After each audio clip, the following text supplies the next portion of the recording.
अस्सलाम वालेकुम नाज़रीन, डेली तासीर की नशरियात में आपका खैर मकदम। आपका मेज़बान जावेद अहमद आपकी खिदमत में हाजिर। नाज़रीन, जैसा कि आपको मालूम है कि डेली तासीर ने एक अपने सहयोगी के साथ समीर कश्मीरी के साथ एक स्टोरी कवर की थी। फिसलन पहलगाम जो जनूबी कश्मीर का एक खूबसूरत सयाती मकाम है, वहाँ पे एक शख्स एक टीन शेड में अपने 2 बच्चों के साथ सुकूनत पजीर है। बच्चों को देख कर बिल्कुल दिल पसीज हो जाता है। लेकिन जिसके बाद काफ़ी जब हमने स्टोरी चलाई तो काफ़ी सारे लोग जो है जिंदा दिल इंसान, बाज़मीर इंसान सामने आए। बहुत सारे फ़ोन कॉल्स हमें मौसूल हुए, उनकी डिटेल्स मानने लगे। लेकिन उसमें एक सितम ज़रीफ़ी ये थी कि वो जो शख्स है मोहम्मद यूसुफ नामी शख्स, उसके उर्दू में थोड़ी सी प्रॉब्लम्स है।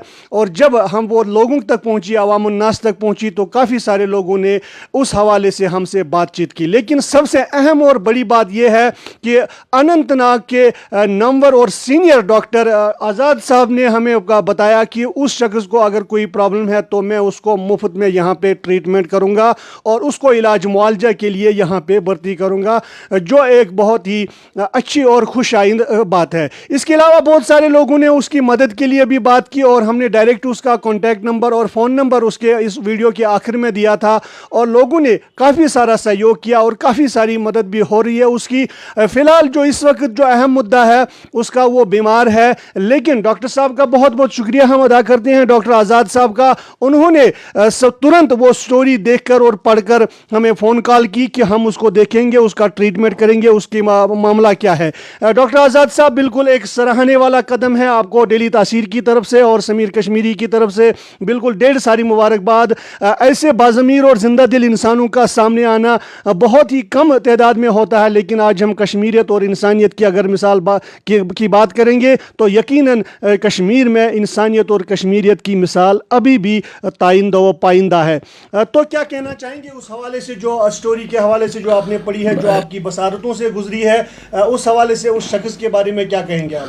एक्चुअली मैं आपका शुक्रगुजार हूँ कि ऐसे ऐसी आप स्टोरियाँ बाहर निकालते हैं जिससे लोगों को पता चलता है कि कौन कहाँ पे मुश्किल में है। आजकल हालात ऐसे हैं कि जो आपका हमसाया साइड में होता है, आपका नेबर होता है, हमें उसका पता नहीं होता उसके घर में क्या हो रहा है, क्योंकि सब लोग अपने अपने कामों में बिज़ी हैं, परेशान हाल हैं। कुछ लोग परेशान हैं, कुछ में काम में बिज़ी हैं, कुछ टीवी सोशल मीडिया, सब ऐसा माहौल ही हो गया कि हमें अगर घर में 4 बंदे होते हैं, 4 के 4 फ़ोन पे होते हैं, ये पता नहीं चलता।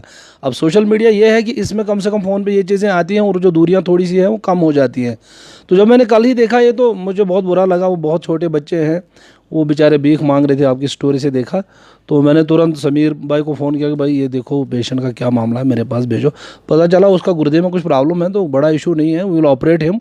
उसके अलावा भी अगर कोई और भी उसको प्रॉब्लम होगा हेल्थ रिगार्डिंग, जो भी हमारे तक है वो कर लेंगे। वो कोई बड़ा एहसान उस पर नहीं कर रहे हैं।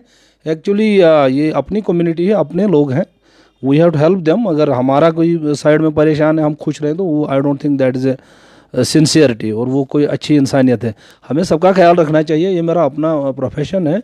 आई will help him, I will treat him free of cost. उसके अलावा भी कोई और भी ज़रूरियात होंगी, कोई परेशानी होगी, तो I will definitely love to help him. और हमारी खुशकिस्मती है कि हम किसी के काम आ जाएँ। सर, उसमें कहा जा रहा है, जब हमने मोहम्मद यूसुफ से बात की तो उसको कुछ तारीख दी गई थी कहीं से किसी डॉक्टर साहब ने कि, और ये भी बताया गया था उसे कि करीब 60,000 का खर्चा आ रहा है, तो वो बिल्कुल देने से कासिर है। तो उस हवाले से आप क्या मदद करना चाहेंगे उसको? एक्चुअली देखिए, अगर पेशेंट कहीं पे आ जाता है किसी भी डॉक्टर के पास, हालांकि मुझे उसके बारे में बिल्कुल आइडिया नहीं है, आपके इस थ्रू में सुन रहा हूँ कि उसको 50-60 हज़ार रुपये का खर्चा लगने वाला है कहीं पे।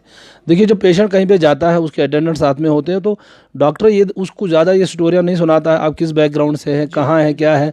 वो बाहर अपने काउंटर पे फीस भरा, पेशेंट आया, अंदर गया, मुलायजा हुआ, और जो जेन्युइन तरीके होते हैं। फिर जब अगर पेशेंट खुद बोलता है, मुझे नहीं लगता ऐसा कोई जो मेरी नज़र से इतना जो हमारी कश्मीर का जो अभी वैल्यूज़ हैं उतने गिर नहीं गए। अगर वो किसी भी डॉक्टर के पास जाएगा मेरे बगैर भी, तो definitely people will help him. Doctor साहब बोलेगा उसको, और फिर आपकी वजह से तो ये पता चला कि उसके हालात उतने सही नहीं हैं। रही बात खर्चे की, जब भी कहीं पे कोई प्राइवेट सेक्टर में या सरकारी सेक्टर में एडमिट होता है तो उसमें तो खर्चा लग ही जाता है, थिएटर का खर्चा, क्योंकि उनको भी फ्री में बेचारों को नहीं होता है। चलिए, अगर इसमें अगर 60,000 में समझ लें किसी का 10-15 हज़ार का सर्जन का कमाई है, वो चलो अपने हिसाब से कम करेगा, तो उसमें उन्होंने कोई ज़्यादती नहीं की है। जब तक पेशेंट बेचारा बताएगा नहीं, तब अगर हाँ बंदा बताता है भाई मेरी सकत नहीं है, मैं गरीब हूँ, मेरी मदद करो, फिर उसकी आप मदद नहीं करते हैं तो फिर आप गुनाहगार हैं। फिर तो यहाँ भी आपको पकड़ है, अल्लाह के पास भी पकड़ है। तो मुझे नहीं लगता उसने उतना बताया होगा, किसी को पता नहीं किसने क्या बताया है, but definitely will not go to in those details. I will definitely try to help him out. Whatever will be there, definitely we will help, and we'll feel happy to help somebody who is in crisis or some problem. जी नाजरीन, बिल्कुल जंगलात मंडी के बिल्कुल बगल में वाक़ा अल हयात नामी ये एक प्राइवेट हॉस्पिटल है. डॉक्टर आज़ाद साहब की क़यादत में ये हॉस्पिटल है और इनका कहना है बहुत ही खुशाइन, बिल्कुल हम भी खुश हो रहे हैं.